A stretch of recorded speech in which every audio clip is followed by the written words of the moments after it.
Hey girl, hey, I want to talk to you about something. Has your doctor or nurse ever handed you a prescription for hormone therapy and you just trusted that's what you needed?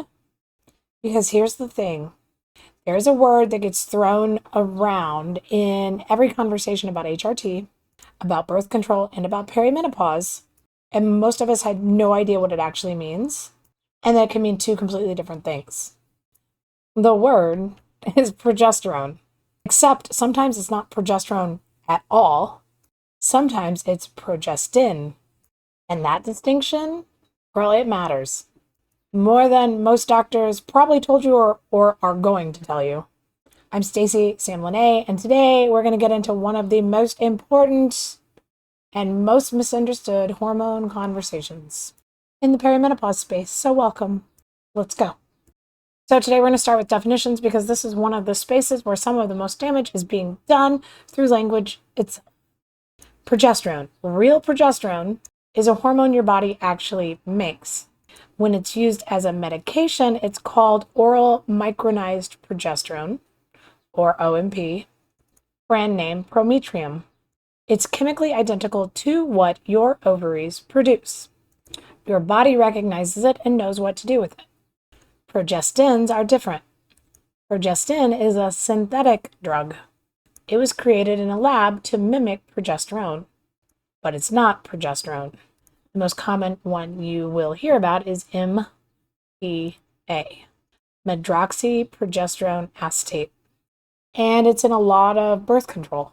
It's what millions of women were given in the Women's Health Initiative study, the WHI study, and it behaves differently in our body. And here's where the confusion starts. Researchers and doctors have been using the word progestins as an umbrella term that includes both the synthetic drug and the real progesterone. But the North American Menopause Society made it clear back in 2003. Progestin only refers to the synthetic versions, not bioidentical progesterone. They're different substances.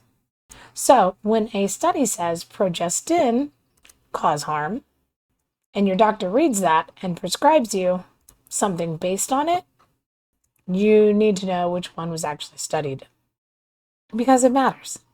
All right, so let's talk about what progesterone actually does in your body. Because I think most of us know it as a female hormone, am I wrong? And beyond that, I don't think that we know much about it. First, progesterone declines before estrogen in perimenopause, which means the symptoms driven by low progesterone can show up when your periods are still regular, before you would ever suspect that hormones are shifting. So, what does low progesterone feel like? You can't fall asleep because your brain won't stop. You wake at 2 or 3 a.m. and your heart is pounding for no reason. You feel anxious or irritable in ways that feel potentially out of proportion to your life and what's going on in it. Your PMS got worse.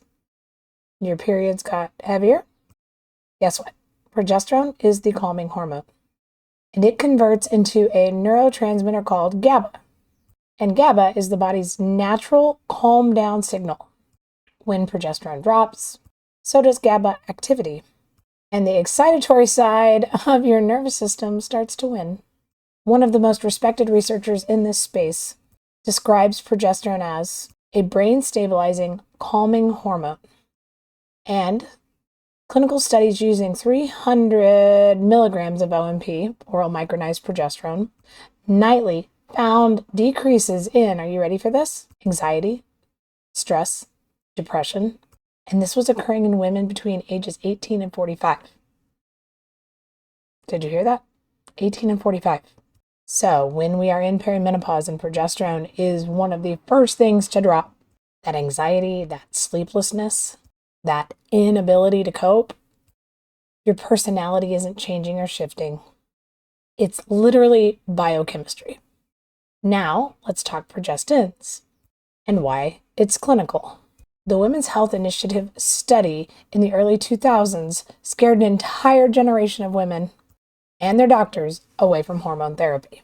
What most people don't know is the progestin used in this study was MPA, not bioidentical estrogen, not bioidentical progesterone.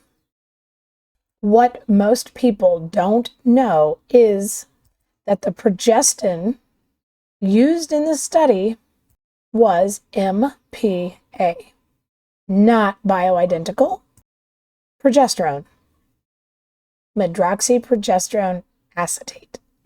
And when researchers went back and looked specifically at which formulations were associated with increased breast cancer risk, guess what? It was MPA, not OMP, oral micronized progesterone, not bioidentical estradiol. The combination of synthetic progestin with estrogen was the problem. A 2022 study looking at over 43,000 breast cancer cases found that women on OMP did not have an increased risk. Women on synthetic progestins, like MPA, did. Those are not the same result. And this is why the terminology matters. Because if the doctor says the studies show hormone therapy raises breast cancer risk, you know the question to ask: which hormone? Which type of progesterone? Progestogen? Because the answer to that question changes everything. This isn't a niche point. This is absolutely the difference between a drug that calms your nervous system and supports your brain and a drug that does not do those things and may carry different risks. You deserve to know the difference. So ask your doctor specifically for OMP. I had to go back too. Check your prescription before you leave the pharmacy. You have the right to know what you're taking. So here's where we make this practical, because if you can't do that, none of this matters, because you need to be able to do something with it. If you're in perimenopause and you're dealing with all the things, anxiety, sleep disruption, heavy periods, or mood changes, progesterone loss may be a part of that picture. And if you decide to explore hormone therapy, the type of progestogen you're given matters. The bioidentical option, oral micronized progesterone, generic Prometrium, is FDA approved. It is available at your regular pharmacy. It is typically covered by insurance. You do not have to use a compounding pharmacy to access it.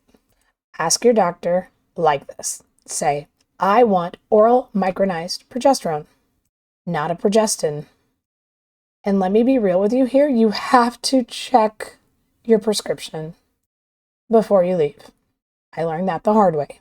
One of my favorite authors, Knowledgeable Women, talks about that in here, Going Menopausal by Amy Alcon. She specifically asked for OMP and was given MPA. I had the same experience, and I was talking to a woman who I felt was knowledgeable, a nurse practitioner who was knowledgeable, and unfortunately I still got the wrong script. And I didn't know it till I got home. This exact mix-up keeps happening. 2 women who have specifically requested the bioidentical version and were given synthetic anyway. Not because your doctor or your nurse is a bad person, because the confusion runs deep in medicine. You knowing the difference is your protection. Girl, your friends in perimenopause, they need this information too. We've moved through the whole hormone series here, right here on this channel. So if you haven't watched the video on progesterone, the biggest HRT myth, go watch that next. I'll link it. And if this opened up something for you, please share it. I want to read your stories. I want to respond to your stories. I want to know what's going on for everybody else out in the world. Especially because if women in your life have been handed a synthetic progestin and told it was the same as progesterone, they need to know. And that gets to stop when we start talking. So, let's keep having this conversation, girl. Nothing I share here is medical advice. I am just a holistic nutrition student living through this in real time as a perimenopause mother myself. And girl, if you haven't done something to love yourself today, please go do that. And if you don't know what that looks like, DM me. I'll help you out. All my love until next time.